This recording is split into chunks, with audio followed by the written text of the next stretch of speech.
buenas tardes, buenas noches, gente. ¡Arriba! Ahí la bandera de Colombia, Venezuela, Honduras, Argentina, USA. África, Asia, Oceanía, América, Europa, comenzando. Ese aplauso que no decaiga y transmitiendo para todo el mundo, señoras y señores. ¿Cómo están? Arriba ese aplauso que no decaiga, gente maravillosa, pero qué lindo. ¿Cómo están? Mirá la bandera argentina allá atrás, esa no la había visto, estaba media escondida. A todos, gracias por estar, gracias por conectarse, transmitiendo en vivo, por supuesto, ya hemos cantado, hemos celebrado y la gente que dice del otro lado, pero ¿por qué no transmiten una partecita? Bueno, porque hay cosas que tienen que ver con la experiencia, con estar aquí, con estar presentes y otras que sí las podemos compartir. No obstante, hagan planes para poder estar aquí en River y sentir esta experiencia maravillosa que hasta aroma lindo hay, ¿o no? Si uno no se baña, no importa, hay aroma en River. Maravilloso. Lo cierto es que estamos felices. En un ratito te voy a transmitir lo que creo Dios puso en mi corazón. Antes te cuento que ya están con nosotros los misioneros que regresaron desde Uganda. ¡Pero qué lindo! Teníamos miedo de que alguien se quede por allá, de que alguien se nos enamore o que se queden o que vengan con compañía. Todavía no pasó. Lo cierto es que vino todo el equipo y estamos muy orgullosos, muy santamente orgullosos del trabajo que han hecho enorme, porque el viaje es increíble. Hay que viajar 48 horas. Salieron un domingo de aquí, salieron un sábado, llegaron recién cuando oscurecía el lunes, o sea, se pierden por el desfasaje horario, son 10 horas más en África. No obstante, igual hay que hacer escala en Dubái, y estuvieron con los chiquititos, con nuestros chiquititos, que integran el colegio River School, que son unos casi 300 chiquitos, te vamos a compartir en el resto de las semanas, porque estamos editando ahora los videos a full, todo lo que se hizo, que se les hizo un playground, que se los puso a punto en un montón de cosas que había que mejorar, un montón de cositas que te vamos a contar con los maestros. Vamos a seguir vamos a seguir enviando gente, y entonces chiquitito, cortito, porque no podemos invertir mucho tiempo en esto, te quiero mostrar, aunque sea, cómo fue la llegada, en una especie de River News, la llegada de nuestros misioneros y cómo lo recibían nuestros chiquititos y maestros. Mirá. Lo quisimos musicalizar para que escucharan la música real, ¿no? El recibimiento real. Pero digo, nosotros no tenemos eso, que también tienen los cubanos, que también tienen los caribeños, que se les mueve la cintura sola. ¿Sí? Nosotros por mucho que lo intentemos, pero esto es maravilloso. Así que es un pedacito nada más para que degustemos lo que fue algo inolvidable. Y el que va a África le cambia la vida para siempre. Especialmente porque uno se empieza a dejar de quejar por boberías, porque uno ordena las prioridades, que creo que de eso se trata. Uno se empieza en el mundo occidental a quejar, a murmurar, a veces ponerse triste por alguna bobería, porque no hay buen wifi, porque estamos en un restaurante donde de repente no hay buena señal. Y cuando uno va ahí, digo que aunque tienen lo básico, lo primordial, lo esencial, uno se da cuenta que la alegría de estos chiquitos pasa por otro lado, no por una tablet, por un dispositivo. Y obviamente cuando uno los ve que están alegres, que nunca están tristes, aun cuando comían salteado antes de que llegáramos, aún antes que pusiéramos el colegio, que comían galletas de lodo con aceite, aún así ellos siempre estaban alegres. Entonces uno aprende más de lo que lleva a África. Y los que no podemos ir, obviamente, siempre acompañamos con nuestra semilla, con nuestra siembra. Y ahora, hablando de siembra, ya te voy a transmitir lo que creo Dios me dijo que te diga. Antes, lo último. Este país, Argentina, a quien le mando un saludo especial, hoy están en elecciones presidenciales. Así que siempre que hay elecciones en un país, siempre es el ejercicio bueno de la democracia, independientemente de quién gane, de quién no gane. Pero en Argentina hoy tienen que decidir quién va a ser el próximo mandatario que se va a sentar en el sillón presidencial. No obstante, quien venga, siempre oramos, no solo ahí en El Salvador, en Colombia, en Venezuela, en Honduras, en México, cuando nuestro AMLO ya no dé tantas conferencias de prensa. En donde sea, decimos siempre, lo bueno es que necesitamos un hombre que por lo menos gobierne con integridad, con equidad. Sea quien sea, tenemos que orar por nuestros gobernantes. Y Argentina no pasa el mejor momento y nosotros, te quiero mostrar esto porque es maravilloso, lo teníamos como un proyecto a fuego lento. Es el norte de la ciudad de Buenos Aires, específicamente en un barrio que se llama Ricardo Rojas, y una fundación que trabaja con nosotros se llama Impulso. Entonces es un club de fútbol, 200 chiquititos que jugaban al fútbol, pero en condiciones paupérrimas. Y nosotros llegamos, y cuando llegamos ocurrió el milagro por los cuales ellos habían estado orando mucho tiempo. Te lo quiero contar porque no solo uno puede ayudar a África, uno también ayuda a México, a Colombia, acá nomás. Y Argentina, este país que tiene tanto que ver conmigo y me vio nacer, también merece esto con sus chiquitos, y es una historia cortita, pero conmovedora. Mira. Esa tu semilla a la querida Argentina.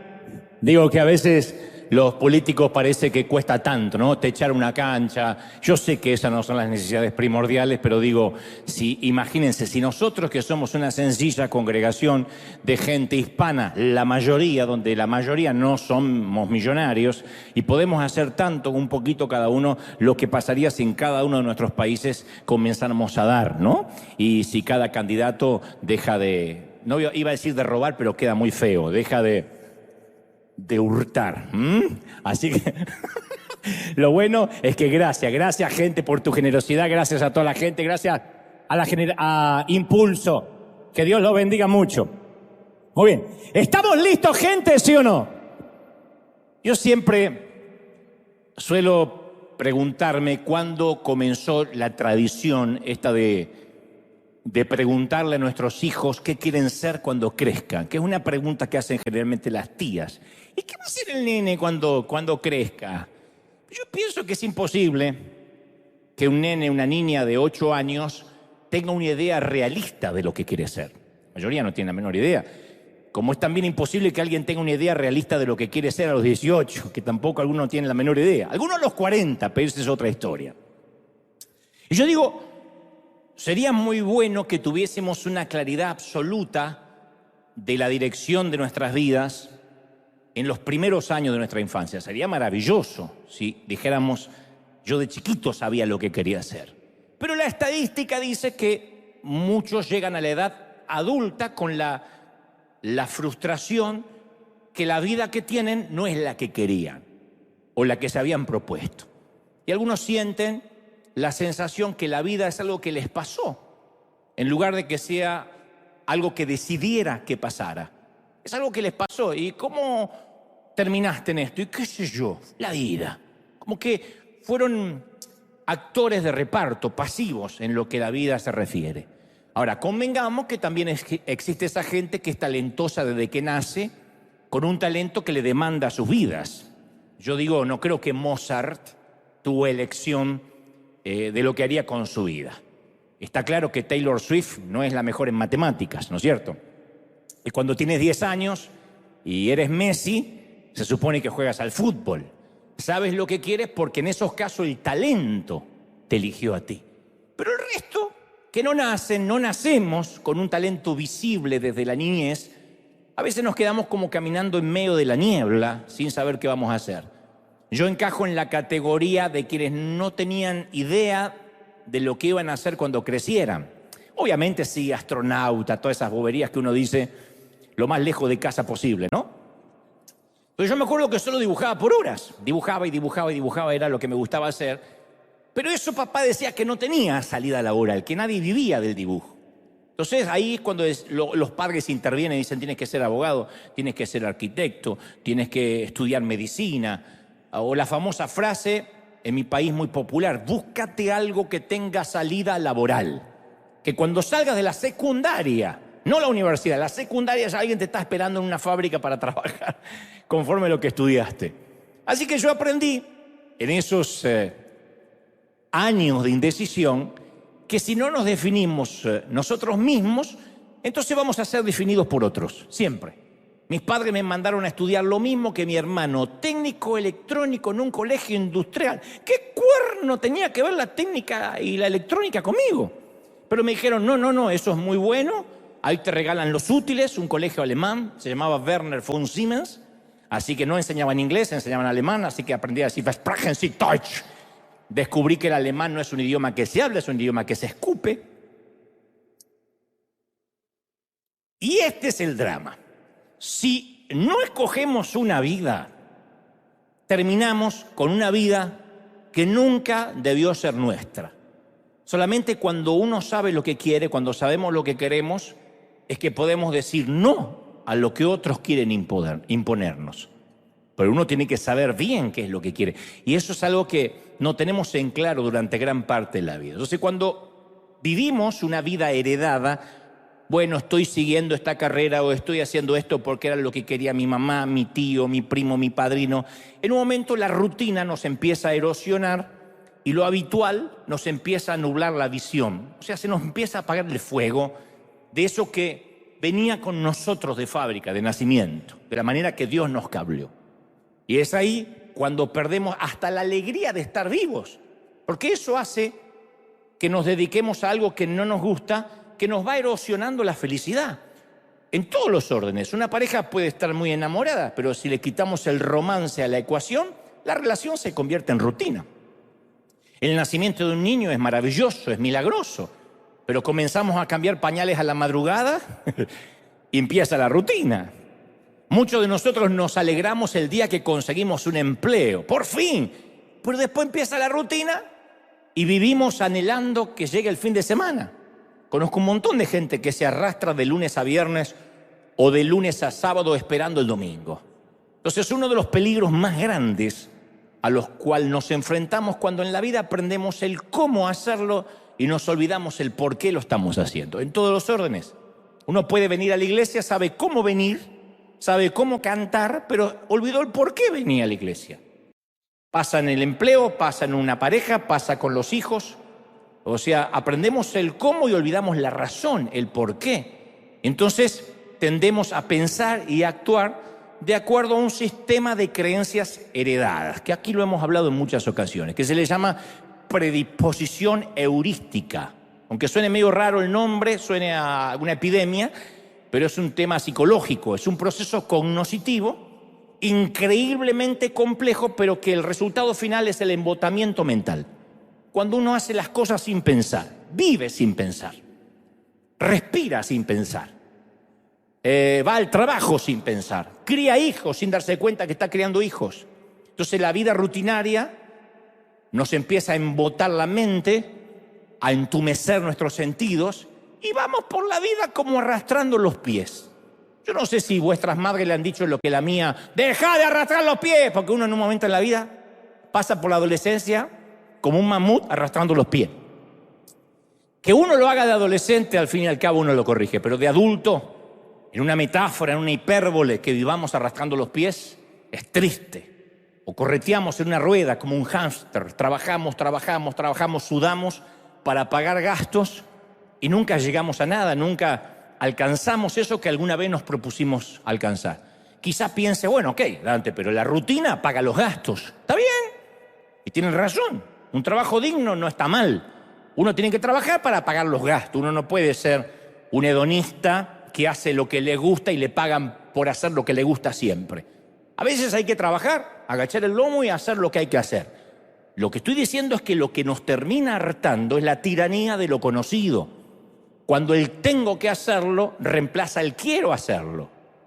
Aún aquí dentro de la congregación, de la iglesia, los que están de voluntarios y dicen, oh, hoy toca, se le empieza a notar. Cuando el tengo que hacerlo reemplaza el quiero hacerlo. Entonces conozco a mucha gente que estudia, que trabaja, que se levanta todos los días sin rumbo. Y esto le ocurre desde el presidente de una empresa hasta el alumno, a un pastor, a un cura, a un rabino, a la maestra, a la mamá que cocina todos los días. Y todos nos identificamos con esa tendencia de empezar a vivir sin rumbo, hasta incluso, insisto, en las relaciones personales. Porque llega el día que nuestra pareja está más marcada por la tolerancia que por la pasión.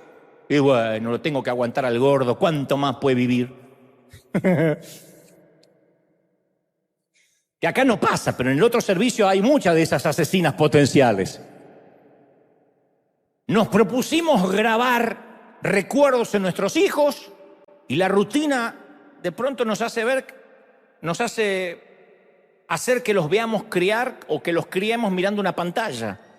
Entonces hay gente que ve a sus hijos los ve crecer en la cama, porque cuando se van a la mañana están dormidos, cuando vuelven está dormido. Y un día nos damos cuenta que sucumbimos ante la mediocridad y la rutina de una vida que no queríamos, que no era lo que habíamos planificado. Entonces nos volvemos frustrados, irritables, y estamos hartos de ser quienes somos, porque no era la vida que habíamos planificado. Y lo irónico de esto es que muchos de nosotros seguimos anhelando un futuro distinto, un futuro nuevo, pero mientras nos aferramos al pasado, porque es lo único que conocemos. Queremos que Dios nos dé algo nuevo, todos decimos queremos que Dios nos dé algo nuevo, pero nunca permitimos que nos arrebate lo viejo. Entonces no podemos tomar lo nuevo si no dejamos lo viejo. Y si no somos conscientes de eso, nuestro futuro termina siendo una extensión de nuestro pasado, como un pasado que se alarga, en lugar de que sea algo diferente como lo habíamos soñado. Y nuestro pasado, lo que es aún peor, puede convertirse en una cárcel que perpetúa las creencias de los que nos criaron. Uno tiende a repetir las cosas de los padres que no queríamos repetir. Entonces, de algún modo, no sé si es intencional, creo que es más inconsciente, reproducimos la misma cultura con nosotros, con lo que nos rodean, de la manera en que nos criaron. Ustedes dicen, ¿está mal eso? Y si uno repite lo malo, sí. Lo engañoso del caso es que a veces nos pasamos la vida intentando no ser como nuestros padres. Que por una cuestión de buen gusto, no le voy a preguntar quién se pasa la vida intentando no ser como los padres, pero lo cierto es que llegamos a ser como la persona que menos nos queríamos parecer. Esto es lo peor. Durante las terapias o durante las consejerías siempre surge la frase, yo juré que nunca iba a ser como esa persona que despreciaba, pero estoy dándome cuenta que estoy llegando a ser exactamente como esa persona. Y yo conozco esa lucha interior, porque en muchas ocasiones yo me propuse no ser como la peor versión de mi padre, que me dejó algunas cosas buenas y otras no tan buenas, no son para contar. Y yo me propuse no ser como él. Pero a veces me asusto porque me veo actuando como él. Me escucho la voz y es la voz de mi papá. Ya bastante que tengo las manos de mi papá que se parecen más. Pero a veces escucho que es la voz de mi papá y hasta digo frases que a mí me irritaban cuando me las decía. La famosa, vamos a ver, de acá al sábado puede pasar muchas cosas. Esa manía de no comprometerse como todo político que tienen los padres, ¿no? Hay una historia asombrosa en la Biblia que relata que Jacob estaba cansado de lidiar con su suegro, que era tramposo y canalla. Entonces Jacob solo quería casarse con su hija, y Labán, que así llamaba su suegro, siempre terminaba timándolo, y para hacer la historia corta, hasta le cambió el salario 10 veces. Un timador, un tramposo. Entonces un día Dios le da un sueño a su yerno, a Jacob, y le dice, te voy a dar la manera de negociar con tu suegro. Quiero que le digas que van a dividir el rebaño, que tú te vas a quedar con las ovejas y las cabras que estén moteadas y manchadas.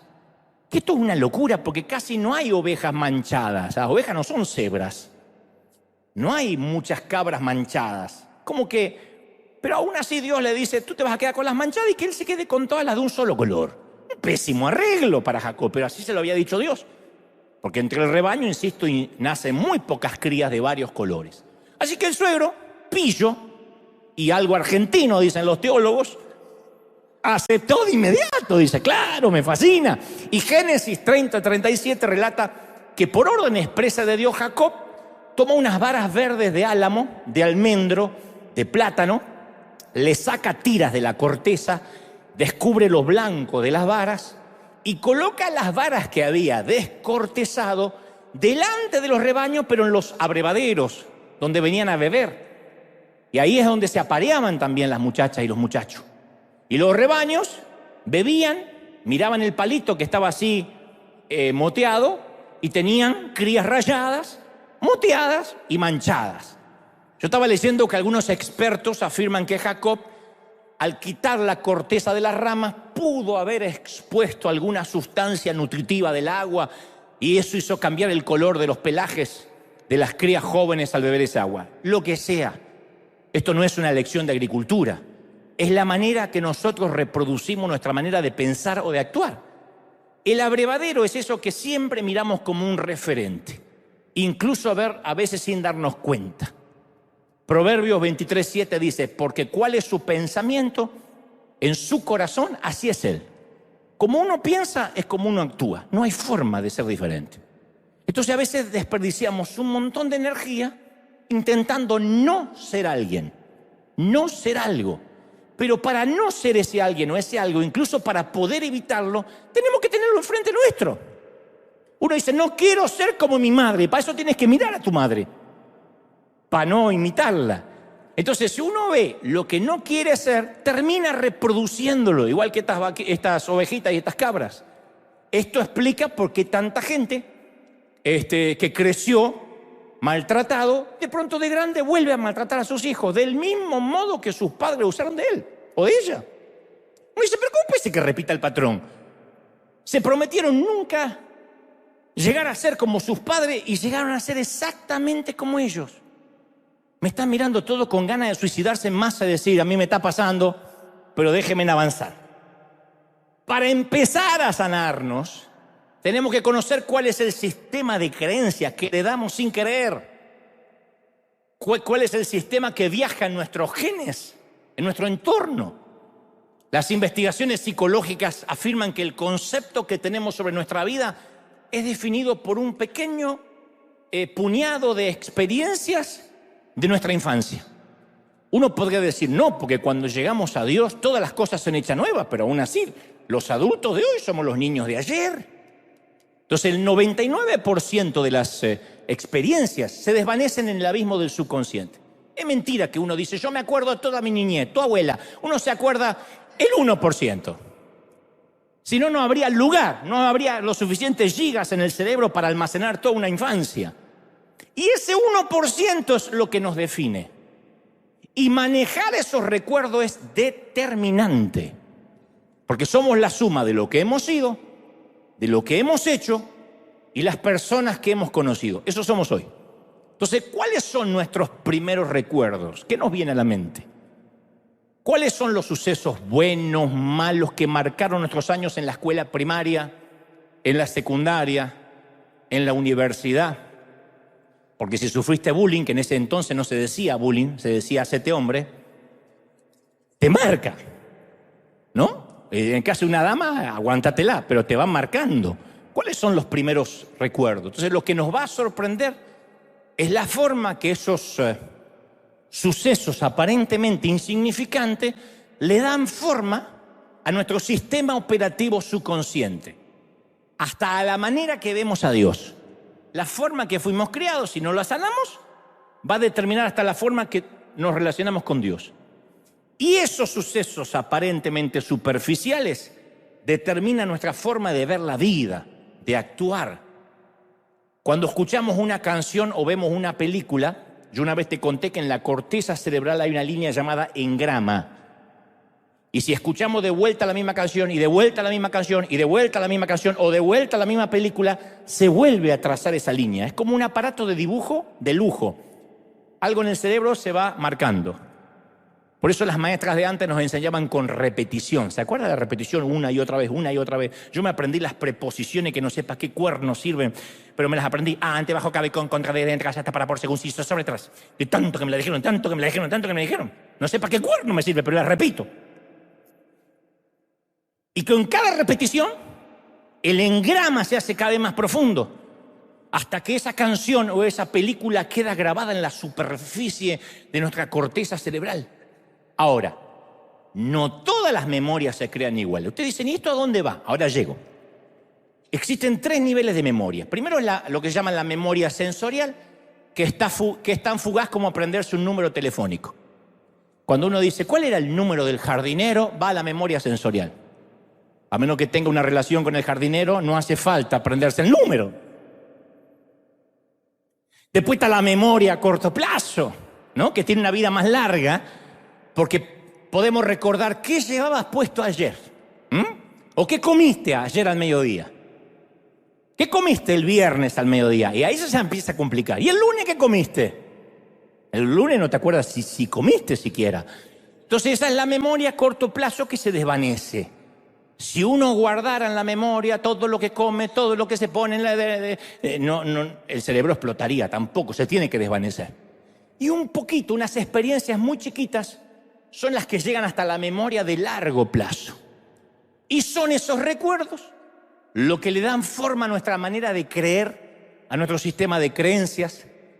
Para hacerte más sencillo, la duración de un recuerdo, la profundidad que queda grabado ese engrama, dependen de la emoción que estuvo relacionado con eso que pasó. Si te marcó, para bien o para mal. Si no hubo emoción, si no tuviste emoción con alguna novia, ni el nombre te acordás de la novia. Si hubo mucha emoción, la estás buscando en Facebook aunque veas que es una abuela.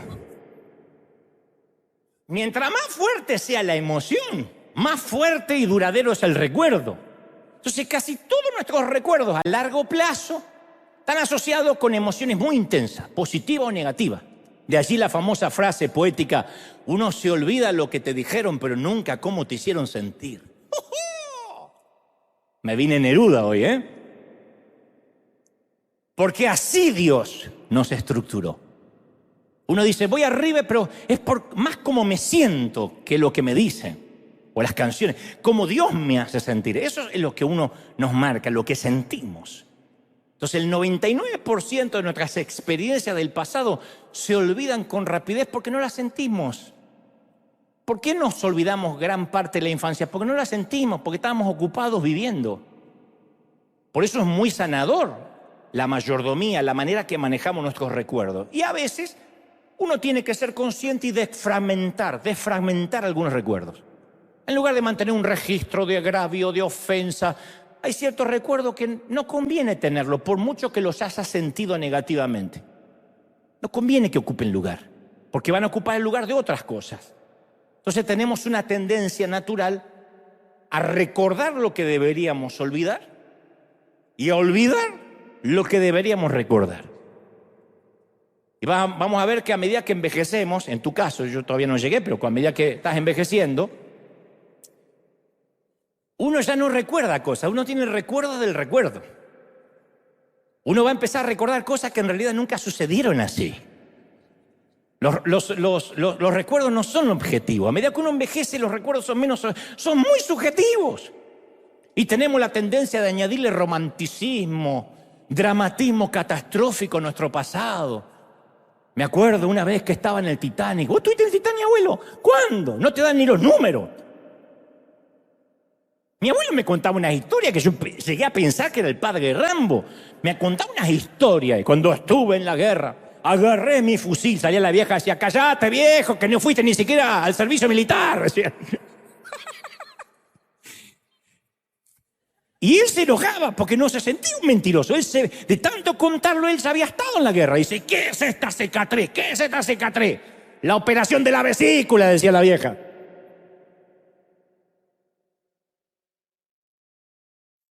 Entonces todos distorsionamos nuestros recuerdos a base de minimizar unos mientras ampliamos otros, los que nos conviene.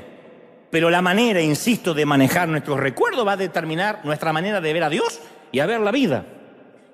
Y hay quienes se les hace muy difícil borrar los malos recuerdos y eliminar la basura mental. Y el mal manejo, insisto, de los recuerdos puede ser tan debilitador como una minusvalía mental. Porque la gente que vive atascada, un pésimo recuerdo, no puede recibir lo que Dios le da, no puede ir a futuro. Yo una vez te conté que El Mago de Oz fue una película estrenada en 1939, que seguramente trabajó ahí mi abuelo, que sigue siendo un clásico del cine mundial. Que básicamente la historia de Dorothy, una niña que vivía en una finca en Kansas, interpretada por una gran actriz, Judy Garland, y que a raíz de un tornado acaba en un mundo extraño e imaginario. Esa es la novela llevada al cine.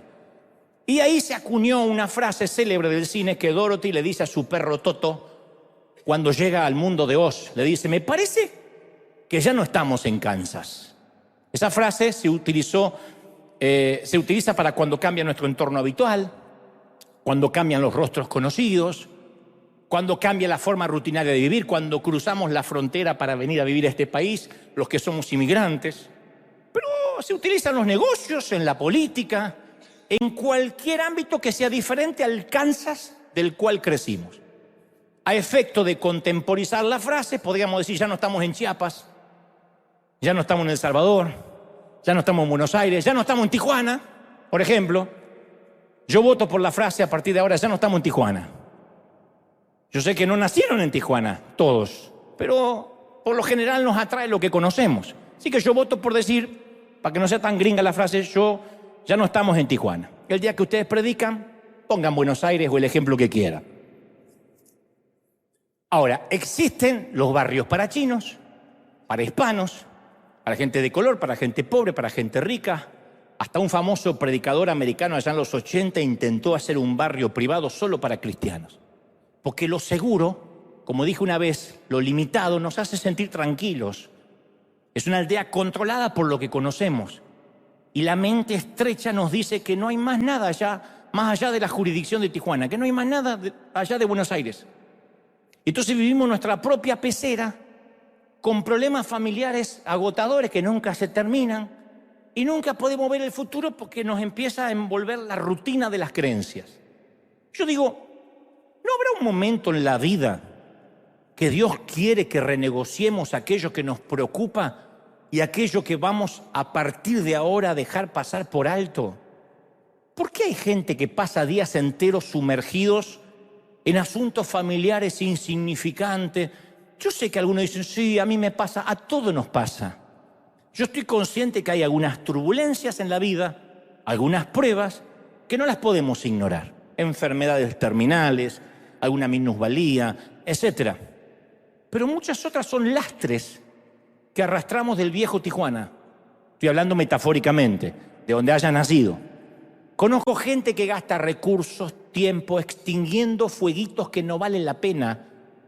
Y yo estoy convencido que acá debe haber gente que le encanta, que es adicta al drama. Alguien debe conocer a alguien que es adicto al drama.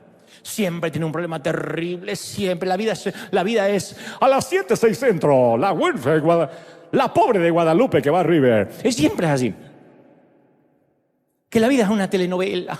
Son fatalistas. Ay, el nene se le atraviesa una flatulencia. ¡Oh! Te lo cuentan como que le agarró un cáncer terminal. No sabes, estoy orinada por un dinosaurio. Se me constipó el Matías. ¡Oh! No me hace caca. ¿Qué hice, Dios, para tener esta vida? Uno dice, no puede ser. Esa hay que mandarla en un container a África. Pero hay gente que dramatiza las boberías cotidianas. Y yo sé que existen muchos momentos reales de angustia que uno no puede evitar. Pero mi pregunta es, ¿no llegamos a un momento en que decimos, ¿no será que me estoy complicando la vida con una carga en los hombros que podría quitarme, pero que las heredé de mi familia? Porque así era mi mamá, porque así era mi abuela. El escritor de los Hebreos, capítulo 12, versículo 1, dice, por tanto, despojémonos de todo peso y del pecado que nos asedia y corramos con paciencia la carrera que tenemos por delante. El domingo pasado yo hablaba del pecado. Uno dice, pecado que confieso, pecado que desaparece. Lo más difícil es confesar el peso, las distracciones, que no llegan a ser un pecado capital, pero que nos distraen. Son los asuntos grasos de la vida. Es la basura que nos inflama. Si uno quiere adelgazar en este país, tiene que cortar el gluten, las harinas y todo lo que inflama, todos los aditivos, el azúcar. Casi nadie engorda por comer comida sana. Lo no saludable es lo que nos inflama. Y en la vida pasa igual, hay cosas que nos inflaman, no nos nutren, no nos alimentan, pero nos drena, nos vampiriza, nos carga.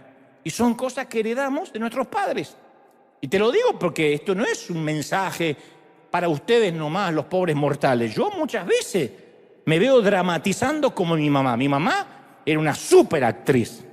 Glenn Close, Michelle Pfeiffer no existían, eran un frijol al lado de mi mamá. Entonces a veces yo tiendo a dramatizar porque viaja conmigo. Yo me acuerdo siempre de la casa de mi abuela Ana, que tenía la casa repleta de cosas que parecían que habían sobrevivido a la Segunda Guerra. De ahí las locuras de mi abuelo, que veía las cosas y pensaba que había estado en la guerra. Ropa antigua con un agujero de polilla, moho, fotos cuarteadas color sepia metidas en unos marcos ovalados espantosos, una máquina de coser Singer. Si alguna acá sabe lo que es una máquina de coser Singer, Tienes que hacerte una colonoscopía una vez por año, llegaste a la edad. Esa con el pedal abajo. Un lavarropa que hacía un ruido de tractor, interferían los aviones que pasaban por encima. Así. Y esa presumía, yo nunca tiro nada. Más vale a juzgar por el abuelo que estaba ahí, para empezar, pues el abuelo no tiraba nada. La abuela no quería aceptar que algunas cosas, a pesar de lo hermosas que habían sido, ya no eran útiles. A ella le faltaba el valor para dejar ir las cosas. Y aunque parezca terrible, mi abuela Ana no está sola en esto. Porque la mayoría de nosotros somos acumuladores de lo familiar de Tijuana, de mi caso de Billinghurst, de Buenos Aires. Las cosas que sirvieron, pero que ya no funcionan. Lo que nos sacó de Egipto no siempre nos sirve para entrar a la tierra prometida. Pero somos acumuladores compulsivos de creencias, de historia. Mantenemos viejas, yo siempre digo, mantenemos viejas relaciones cuando ni siquiera somos correspondidos. Seguimos siendo leales a veces a amistades que, como digo siempre, se mantienen por un solo remo. El día que dejamos de remar, el día que no lo llamamos por teléfono, el día que no mandamos un texto, no nos habla más. Porque era mantenida la relación por un solo remo. Yo he hecho la prueba de no llamar por una semana a alguien que creía mi amigo, nunca más supe de él.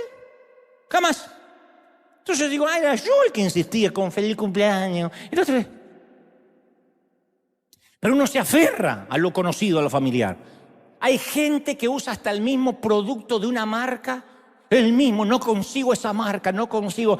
Pero no es que está buscando la marca de plutonio. No consigo el supositorio que yo usaba en El Salvador. De verdad. Y no se ría porque yo conozco gente de acá que se va hasta Tijuana. 4 horas de fila, ida y vuelta, para comprar unos caramelos para la garganta que los gringos no saben hacer. De verdad. Porque no es que dice, la insulina de allá es mejor. No, me fui a comprar unos caramelos que los venden en la farmacia de allá. O sea, acá pudieron mandar un cohete a la luna, pero no pueden hacer caramelo para la garganta. Y argentinos también. Yo me traigo el dulce de leche de Argentina porque las vacas de acá no saben hacer ese tipo de dulce.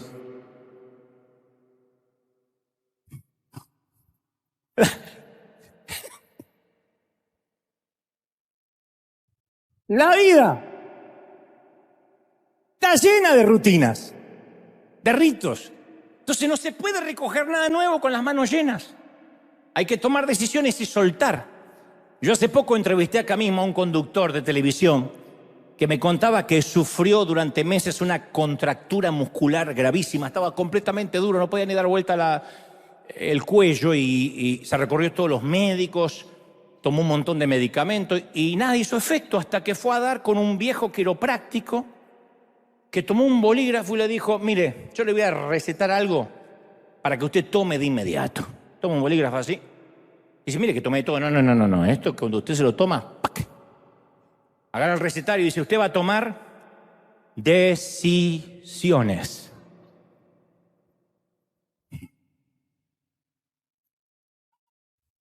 Y él dice, ¿qué tipo de decisiones? Ah, ni idea, mi amigo. Eso lo sabrá usted.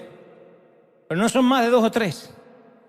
Que le están sobrecargando la salud, le están minando la salud, lo están endureciendo. Usted tiene que tomar decisiones. Eso no es otras cosas que estrés por acumular problemas que estoy convencido que no valen la pena.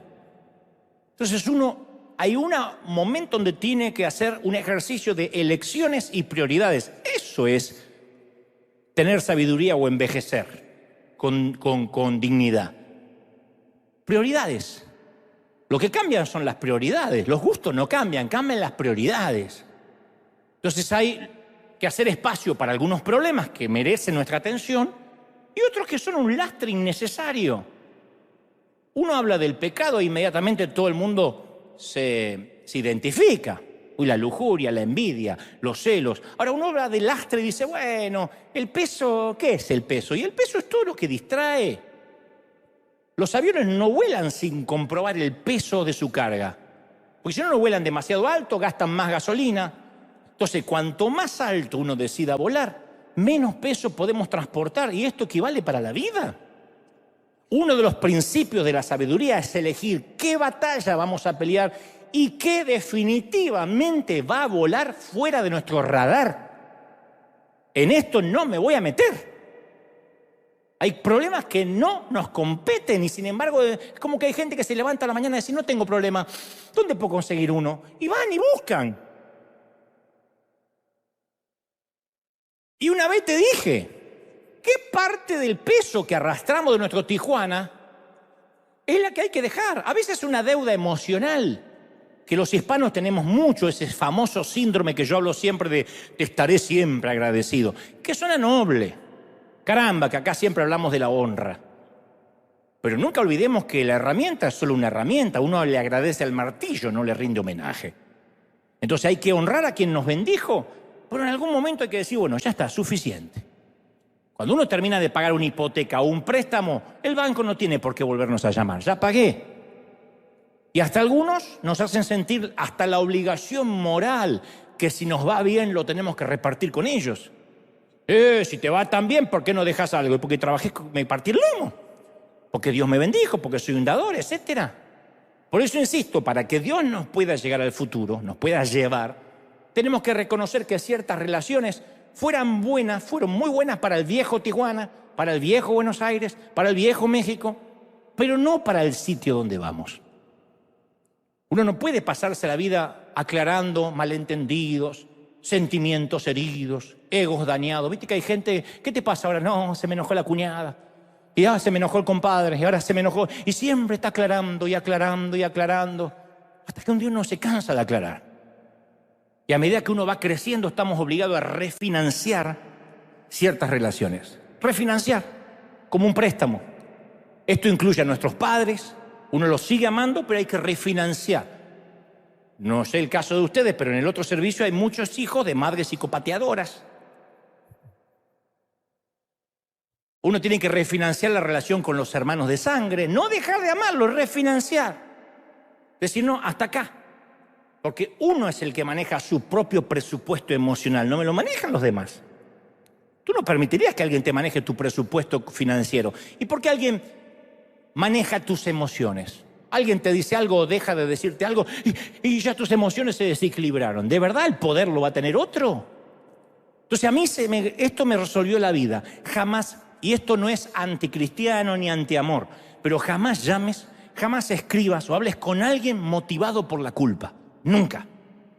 Ay, no lo llamé por el cumple, se me va a armar un lío. Ay, qué invento.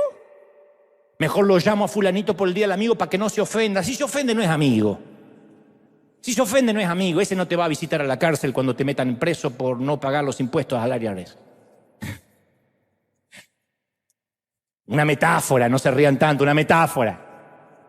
Ay, debería escribirle a Mengano porque si no, Mengano va a pensar que no le importo. Que piense lo que quiera, el verdadero amigo va a estar ahí.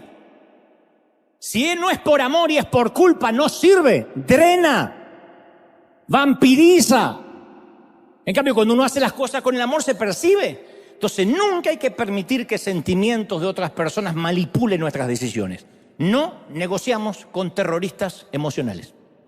No se negocia con terroristas. Y apenas descubras una terrorista, puede ser cualquier pariente. Pero llegamos a cierta edad donde es vital hacer un inventario emocional y decidir ¿qué voy a refinanciar? Eso es lo que yo me regalé cuando cumplí 50 años. Cuando vaya a cumplir 50 años. Voy a refinanciar. No se puede ir por la vida siempre pagando los mismos intereses leoninos. Entonces, la mayoría de las relaciones que nos drenan vienen a ser como una pierna con gangrena, que si uno no la amputa, la infección se extiende por todo el cuerpo hasta que se ennegrece el corazón. Y la gente que no tiene el valor de cortar aquello que sirvió para el pasado, al final termina perdiendo mucho más. Ustedes dicen, pero esto, ¿dónde me deja como cristiano con amor? No, uno sigue amando, eso no cambia. Yo estoy hablando de las relaciones que están arraigadas a experiencias pasadas, pero que no tienen futuro en común. Todo el mundo tenemos seguramente en casa un par de zapatos viejos que son comodísimos. Ay, estos zapatos, eso donde los dedos entran ahí, especialmente después que los tienes dentro de un taco. que dice liberen a Willy y los dedos salen ¡puf!, así buscando la libertad. Y uno se pone esos zapatos, pero tienen olor. Y el olor a pata lo sienten todo menos el dueño. Tienen agujeros. Y no nos van a llevar lejos. Esas son las relaciones que a veces hay que cortar. Son cómodas, pero no van a llevar al futuro. Yo estando en Argentina construí muchas amistades que en su momento pensé que iban a ser para toda la vida. Como cuando uno va a la escuela primaria y tiene esos amigos de 12 años que dicen, nos vamos a ver hasta que seamos grandes. Y después uno no se vuelve a ver más. Cuando ya uno es más grande elige la amistad ya no por coincidir en el mismo aula o en el mismo salón, sino por elección. Pero me di cuenta que nuestras vidas fluctúan por temporadas y las amistades siguen el mismo patrón. Entonces, sea cual sea la razón, eso redefine la dinámica de la amistad e incluso del parentesco. Hay parientes con los que uno estuvo muy cercano y después la vida, Dios, nos va alejando. Y no deberíamos sorprendernos si por una razón u otra la vida remodela el terreno de tanto en tanto. No es culpa de nadie. Las cosas cambian. Nadie es el mismo después de 20 años. ¿O sí? Si alguien cree que es el mismo, mírese al espejo, desnudo y con la puerta cerrada. No somos quienes fuimos, somos otros. Yo no soy el mismo cuando tenía 30, ni cuando tenía 20, ni pensaba como pienso ahora. No somos los mismos, somos otros. Y como dijo el sabio Salomón en Eclesiastés 3, todo en esta vida tiene un tiempo, una temporada, incluyendo la amistad. Entonces, por razones obvias, no podemos forzar amistades para toda la vida. ¿Por qué? Porque se forjan en las trincheras de diario. Por definición, toman toda la vida para que una amistad se desarrolle toda una vida. Pero no todos vamos a conservar los amigos de siempre. Entonces, por nuestra salud mental tenemos que decir, a ver, no vamos a llegar toda la jubilación juntos, a la mecedora, a compartir los dientes en el mismo vaso. Me voy a cambiar el pañal, ¿me cambias el mío ya que va? No va a pasar eso. Puede que nos jubilemos con un grupo totalmente diferente a los amigos que tenemos ahora. Ahora, muchos venimos del mismo entorno, incluso crecimos en el mismo hogar, ¿o no? Y terminamos en lugares diferentes completamente en la vida. ¿Hay alguien acá que no se parece a su hermano o a su hermana? Bueno, vinieron los parecidos de Suiza todos. ¿Hay alguien que dice, yo no me parezco a mi familia? Una valiente, por fin. La familia no te está viendo, tranquila. Viste que a veces uno dice, no me parezco a mi hermana. Pero parece que yo fui adoptado y hasta uno empieza, después uno se ve la misma nariz, la misma, y uno dice, no soy adoptado. Pero a veces uno dice, ¿por qué soy tan distinto a mi familia? Y más cuando uno conoce a Dios y te van cambiando los valores y los principios, que uno dice, qué diferente. Y uno ya está en la mesa navideña o en la mesa de Nochebuena y ya no hay temas en común, uno ya no se ríe de los mismos chistes. Aún aquel que dice, yo nunca cambié, como algunos, los que se dan de intransigente, todos cambiamos. Pero mucha gente valora nuestro presente con la perspectiva que tenían de nuestro pasado. Recordemos que Jesús no pudo hacer milagros en su ciudad porque la gente dice, si este es el hijo del carpintero. Conocemos a su familia, ¿qué se viene a hacer el Mesías? ¿Qué impidió sus milagros? No su ubicación geográfica, fue la visión limitada de los que se fijaban más en su pasado que en su presente. Y algunos de nosotros tenemos gente que nos dice, yo te conocí cuando no eras nadie, ¿no? Yo te conocí cuando eras un muerto de hambre. A mí me dicen siempre, yo conocí a Dante cuando tenía un Renault 18 fundido y un traje brilloso de tanto planchar.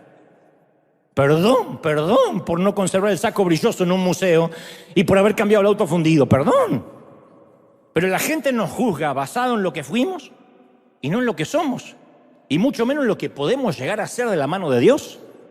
Mucho menos. Entonces nos juzga por lo que nos conocen. Y esas relaciones nos mantienen aferrados a Tijuana. Y parte del lastre que resistimos de dejar y que nos llevamos al viaje de la vida, también es esa gente que ven dónde estás ahora, pero no se acuerdan todo lo que tuvieron, no saben lo que tuviste que hacer para estar donde estás ahora, o no tienen idea de tus procesos, de tus batallas. Ven una foto tuya en la casa y dicen, qué lindo en Yanquilandia, qué fácil. No sabe que tuviste 8 trabajos para poder pagarla. La gente ve nuestra tierra prometida, pero nunca conocen ni quieren conocer nuestros desiertos. Y nadie puede apreciar la magnitud de nuestro éxito si no ha visto la ferocidad de nuestras luchas. Y caramba, que la mayoría de los que están acá se han roto el lomo, han trabajado, han tenido que separarse de sus seres queridos, han tenido que renunciar a jugar con los chicos porque este es un país donde uno no se puede colgar del cable y tengo DirecTV gratis, me agarro el gas y me copio. Gloria al Señor por todo lo que me puedo colgar. Esto no pasa. Pasarán otras cosas, pero esa no. Y si uno se retrasa la renta o el alquiler un día, al otro día está SWAT sacándote. En nuestros países uno se puede quedar 7, 8, 10 años sin pagar. Porque simplemente no contestamos la puerta. Acá viene SWAT y se sacan inmediatamente o comenzaremos a disparar en la cabeza y uno tiene que irse. Pero te ven y dicen, ay, qué fácil. A mí me dicen siempre, qué fácil Dante, que puede hacer muchas cosas, pero claro, tiene los recursos. Y yo digo, ¿no será que tengo los recursos porque siempre hice muchas cosas? ¿No será que trabajé? ¿No será que me forcé, que le creí a Dios? Porque yo también nací en el mismo Tijuana y sin recursos. Cuando yo nací en San Martín, Buenos Aires, y nací, no le dijeron a mi mamá, señora, le acaba de nacer un hijo con recursos.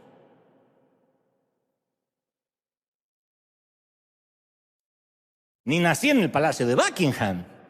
Entonces, como dijo una famosa conferencista, Brené Brown, si no estás en el ring, si no estás en el cuadrilátero recibiendo una paliza de tanto en tanto y solo estás criticando sentado en los asientos baratos del teatro, no estoy interesada o interesado en los comentarios sobre mi vida. Punto. Si no te peleaste palmo a palmo con la vida. Entonces hay mucha gente que no conoce de dónde venimos y el precio que tuvimos que pagar. Y seguramente habrás escuchado este dicho, hay que quemar las naves. A un gran conquistador hace mucho tiempo iba a enviar a sus tropas contra un enemigo poderoso cuyos hombres le eran mayor en número, embarcó a sus soldados, navegó hacia el país enemigo, desembarcó y dio la orden que quemen las naves o los barcos que lo habían llevado hasta ahí. Y al dirigirse a sus hombres dijo, ved cómo los barcos se convierten en cenizas, en humo. Esto significa que no podemos dejar estas playas a menos que ganemos.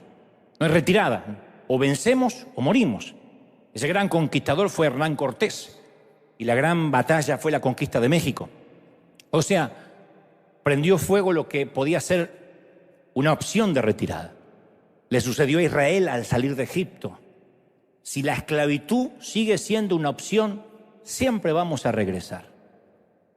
Yo le decía hace poco a una misionera, si te vas a misionar, tienes que desempacar completamente. Aquel que va, abre la maleta y va picoteando así, saca un calzón y saca una cosa y vuelve a poner un calzón sucio, saca uno limpio, es porque sabe que se va a ir. Pero aquel que pone todo en los cajones porque sabe que se va a quedar. La opción de que si las cosas se ponen mal me voy es lo que hace que no tengamos raíces en nada. Imagínate un marido que se casa así. Y yo me caso, si a los 3 meses estás una loca, yo me voy. O viceversa. Entonces, si siempre hay una forma de retirada, vamos a ser esclavos. ¿Cómo lo llamamos? Seguridad, comodidad, plan B. Pero yo lo llamo el viejo Tijuana. Kansas. Israel tuvo 370 años atado a la esclavitud. Grandes en cuerpo, débiles en espíritu para resistir. Lo más difícil es dejar las creencias, quitarnos el perno del entorno, de las cosas, y eso no le corresponde a Dios, ¿eh? El peso hay que despojárselo uno, no puede decir, Señor, quítame el peso, quítatelo vos. Sácame de las redes sociales, sácala vos las redes que le va a sacar Dios. Que se mueran los chinos que crearon el TikTok. No, hay que sacar TikTok del celular. Son los grilletes que nos distraen y nos impiden salir de los límites de Egipto. Israel tenía un comisario de tributos. El objetivo no era hacerlos trabajar, sino destruir sus espíritus. Querían doblegar a toda una raza para que generación tras generación sirvieran a sus captores. Como dijo Al Pacino, interpretando al coronel Slade en la famosa película del 92 perfume de mujer. Él dijo, en la guerra tuve muchos muchachos y los vi amputados de uno y hasta dos de sus brazos. No hay nada tan cruel como un espíritu amputado, porque no hay prótesis para eso. No hay prótesis para un espíritu amputado. Por mucho que vayas tras el sueño americano, por mucho que te vayas a los Estados Unidos, a Europa, con un espíritu amputado vas a ser un esclavo donde vayas. A menos que uno corte con el pasado definitivamente, queme las naves. ¿Qué nos impide dejar Egipto? Hebreos dice, despojémonos del peso que estorba. Entonces, insisto, quitar el pecado es más sencillo, uno se arrepiente y ya. Pero el peso, para el peso hace falta valentía. Más cuando hoy en día es una ofensa salirse de un grupo de WhatsApp. ¿Por qué se salió del grupo de WhatsApp de las madres? Porque estaba harto de las madres que comentan el gasecito del Matías. Pero no entiendo, hicimos algo, perdón, hicimos algo y te empiezan a llamar porque te saliste del grupo de WhatsApp. Hay gente que podrías orar, tengo que salir del grupo de WhatsApp de mi familia, no sé cómo, y salí. Entonces, cuando Israel fue libre, tuvo nostalgia por los sabores gastronómicos de Egipto. Ellos salieron de Tijuana, pero nunca se sacaron Tijuana de adentro. Nunca se sacaron Argentina de adentro, aunque salieron de Argentina. Y Números 11:5 dice, ¿cómo echamos de menos lo que comíamos en Egipto? Comíamos pepinos, melones, cebolla, ajo. No importa que eran esclavos, ellos extrañaban lo que comían como esclavos. Entonces hay aromas que a veces regresan y nos dan nostalgia de tener eso que ya no va a ser. Y los aromas están conectados con la memoria emocional o no. Y ese ajo y cebolla para los esclavos nunca fue gratis. Es como internet, como la red. Si algo en internet es gratis, es mentira, es porque tú eres el producto. La comida de Egipto era gratuita, pero para mantenerlos fuertes para la esclavitud. Entonces es hora de quemar las naves, mi amiga, mi amigo. En cierta ocasión Jesús dijo, nadie que mire atrás después de poner la mano y los ojos en el arado es digno del reino de Dios. Hay que prender fuego el pasado, no hay opciones. Si queremos un buen futuro necesitamos un pasado en llamas.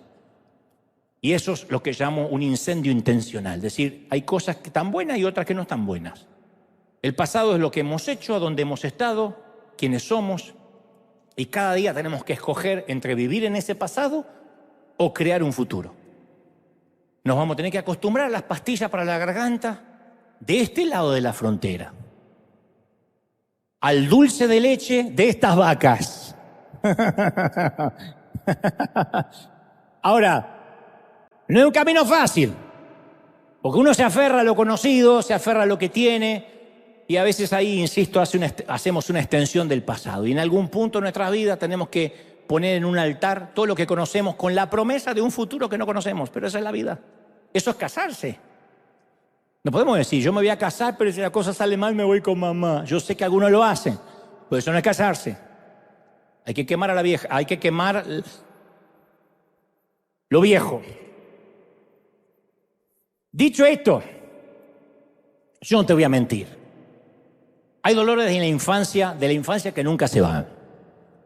Si algún predicador te dice por ahí, no, todos los dolores se van, es un timador. Se alivian. Pero hay dolores que nunca se van por completo porque, insisto, están en ese 1% que Dios permitió, tema para otro mensaje, para hacer lo que hoy somos, para darnos cierta resiliencia, cierto umbral de resistencia a los avatares de la vida. Olvidar no es adquirir amnesia. Uno puede recordar el dolor, pero que ese dolor ya no viaje con nosotros. Que ese dolor no nos acompañe a todos lados. Las cicatrices son una belleza especial.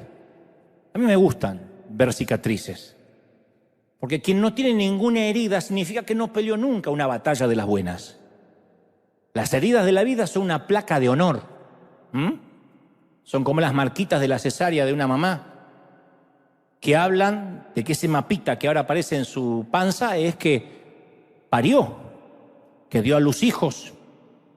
Las marcas, sean cual sea, siempre son buenas. Hay un viejo chiste malo que relata que un día se juntaron varios gringos machotes para presumir sus cicatrices. Lo deben conocer. Uno de ellos se levantó la camisa y dijo, esta cicatriz me la hice peleando cuerpo a cuerpo en Kansas City. Y ahí mismo se levantó otra la camiseta y dijo, esta marca me la hice en una balacera con la policía en Dallas City.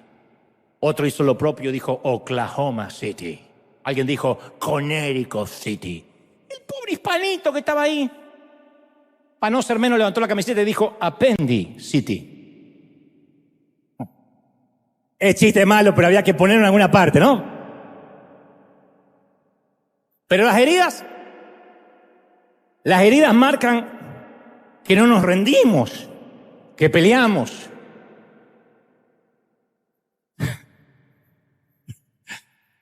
No era el momento, lo sé. Lo que trato de decir es que una vez que sacamos el aguijón, la sanidad es inevitable. Entonces no tenemos que pasarnos la vida tratando de no parecernos a alguien, de no repetir el patrón de los padres, sino más bien podemos dejar que Dios redima nuestro pasado y haga algo con esas cenizas. Hace más de 100 años, unos pescadores estaban cenando al lado del mar de Escocia, intercambiando anécdotas de pesca. Uno de ellos hace un gesto así con la mano para describir el tamaño de un pez que se había perdido y su brazo cayó sobre la charola, sobre la bandeja que la criada traía la cafetera y el café, y salió volando el café y pegó contra la pared y dejó una mancha indefinida de color marrón. Y el dueño de la posada se lamentó y dijo, hoy voy a tener que volver a pintar toda la pared. Tal vez no, dijo un extraño. Permítame trabajar en la pared. Como no tenía nada que perder, el propietario aceptó la oferta singular. El hombre sacó lápices, pinceles, óleos en su maletín de artista, trazó unas líneas alrededor de las manchas, aplicó sombras, colores en la salpicadura de café y empezó a surgir una imagen definida. Dibujó un ciervo con una cornamenta formidable y el hombre puso su firma en la parte de abajo, pagó y se fue. Era Sir Edwin Lenser, un famoso pintor inglés, conocido por sus pinturas sobre vida silvestre, sobre animales. Y en sus manos, un error se convirtió en una obra maestra. Entonces las manos de Dios hacen lo mismo con nuestra infancia. Él viene y pinta encima de los borrones dislocados de nuestra infancia y hace una obra de arte. Dice, este Dante que tiene síndrome de Asperger y es tímido. Y mirá los padres que tiene. Uy, los hermanos que le tocó. Y el abuelo que está loco que cree que estuvo en la guerra. Y es más pobre que una rata. Y no tiene posibilidad ni ir a la universidad. Lo mandaron de técnico electrónico. Y con esa mancha, Dios dice, no voy a dejar que determine su identidad el entorno. No voy a dejar que eso lo defina. A mí lo que me define no es el día que me estrellaron contra la pared. Es el día en que Dios hizo una obra de arte con mi mancha, con mis cenizas. Aunque el pasado esté en llama, el futuro es formidable, gente. Dale un aplauso grande al Rey. ¡Esa! No, dale un aplauso grande al Rey de Reyes, al Señor. Si crees que Dios te habló, que ese aplauso sea gigantesco por esas manchas increíbles, borrosas y estas obras de arte que ha hecho Dios, gente. No, alguien tiene que celebrar más que eso. El Rey ha hablado hoy, ¿sí o no? Eso es maravilloso. Antes de irnos, me encantaría que oremos juntos, y a los que están mirando en casa, a los que están aquí. El domingo pasado, que te lo recomiendo, el día que mi mentor murió, yo hablé acerca de esos errores, de esos pecados que lo único que hay que hacer es confesar para que tengamos perdón.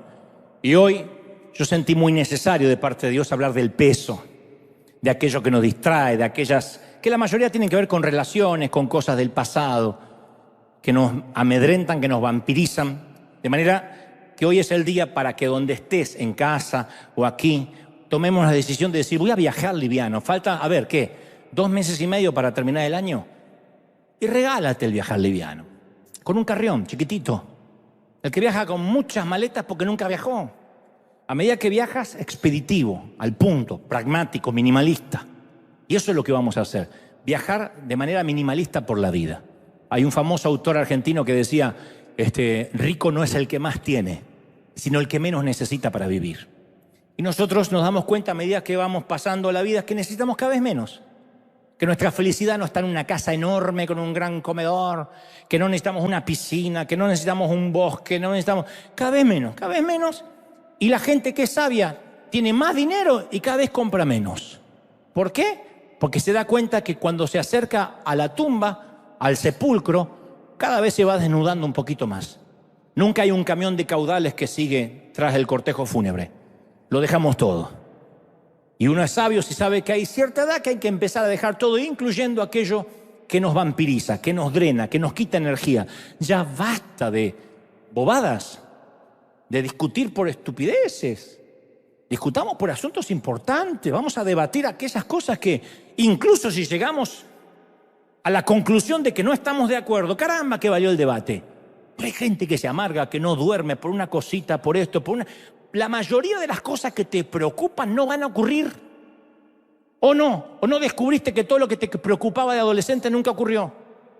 ¿Cuántos de acá se quisieron suicidar porque les salió un grano así, con pus en la nariz, cuando tenían que ir a la secundaria y decían, me quiero matar, me quiero morir? ¿Qué quedó de eso?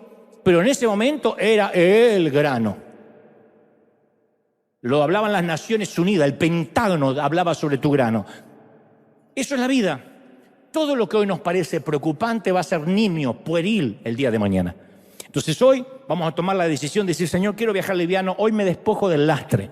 Cada uno sabrá el peso que tendrá que dejar. En casa, esto va para cualquiera, católicos, evangélicos, musulmanes, judíos ortodoxos, judíos mesiánicos, de la religión que sea. Me encantaría que todos juntos repitamos esta oración. Digan conmigo, Señor Jesús, entra en mi corazón, perdona mis pecados, y ayúdame a despojarme del peso. Gracias, Señor, porque me has bendecido y me has hablado hoy. Entra en mi vida, perdona mis pecados, quítame el peso otra vez. Quiero ser tuyo. Amén. Oremos todos juntos. Padre, gracias por esta tarde, por esta mañana o noche, conforme el uso horario en cada sitio del mundo.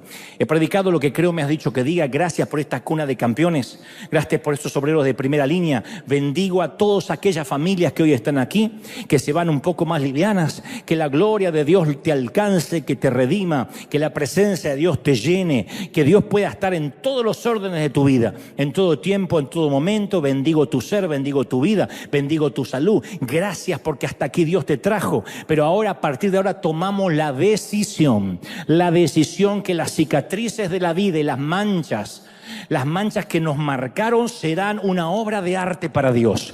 Y Dios utilizará lo que no es para que sea y transformará lo feo en algo bueno. Yo lo creo, que redimas la infancia, la orfandad, el dolor, aún los abusos que fueron tan espantosos, sirvan para ayudar a otros, para bendecir a los que van a atravesar. Señor, bendigo a los que están aquí, bendigo a esta cuna de campeones, a los obreros de primera línea que están del otro lado, a la gente que me mira de todo el mundo. ¿Cómo te ama el Señor? ¿Cómo no te va a amar, príncipe? ¿Cómo no te va a amar, princesa, si te tiene esculpida y esculpido en sus manos? ¿Cómo te ama el Señor? Te bendice, te llena, te hace viajar liviano, te lleva por la vida a un nuevo nivel. Lo creo, Padre, lo declaro. En el nombre del Señor bendigo tu entrada, tu salida, tu acostarte, tu levantarte. Bendigo todo lo que emprendas, lo que sueñes. Y declaramos que los últimos meses del año viajarás liviano, en bendición, sin peso y redimiendo el pasado por un futuro mejor. Amén,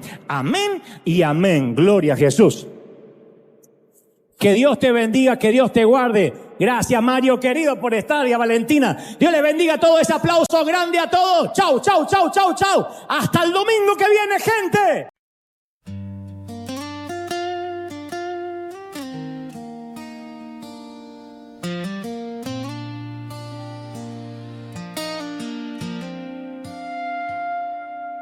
Everything I used to live for faded slowly out of sight.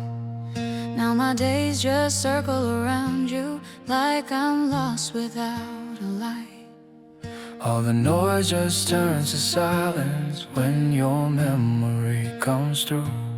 And the world I once was chasing now feels small and shaped like you. My whole world is only you. Every thought keeps breaking through. You're so close inside my mind, but so far in real life. I can feel you everywhere, in the things we never shared. All this love I'm going through never reaches you.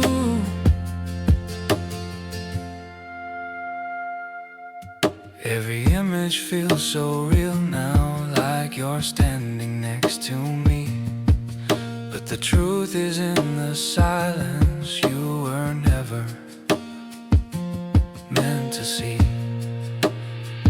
My whole world is only you. Every thought keeps breaking through. You're so close inside my mind, but so far in real life. I can feel you everywhere, in the things we never shared. All this love I'm going through never reaches you. If you felt it for a moment, would it change the way you stay? Or would I still be the shadow that just fades away?